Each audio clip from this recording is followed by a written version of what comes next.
Hello everyone, మళ్ళీ వచ్చాను. ఏంటనుకుంటున్నారా?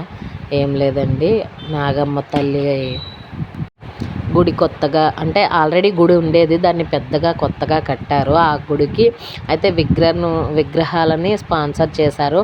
అందులో మా అమ్మ వాళ్ళు కూడా ఒక విగ్రహం ఇచ్చారండి. ఆ విగ్రహం పేరు వచ్చి గంగాల అమ్మవారిని ఇచ్చారు. అయితే అమ్మవారిని ముందు రోజు నైటే ఇలా విగ్రహాలన్నిటిని కూడా, ఇది 3 రోజులు జరుగుతుందండి.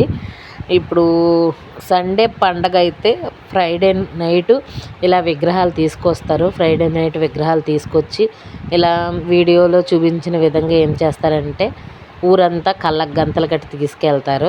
అయితే తీసుకెళ్ళేటప్పుడు డప్పులు పెట్టి డప్పులతో కోలాటం చేస్తున్నారు.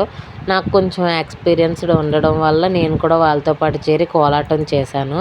అయితే నెక్స్ట్ డే ఏమవుతుందంటే, నెక్స్ట్ డే అందరితోని ఎంతమంది ఎన్ని విగ్రహాలు ఇచ్చారో ఆ జంటలందరినీ కూడా పూజలు స్టార్ట్ చేస్తారు. వాళ్ళతో పూజలు హోమాలు అవి చేపిస్తారు. ఆ వీడియో నెక్స్ట్ దాంట్లో పెడతాను. ఓకే, అప్పటి వరకు మీరు చేయాల్సిందల్లా ఏమిటి, లైక్ చేయండి, షేర్ చేయండి, సబ్స్క్రైబ్ చేయండి.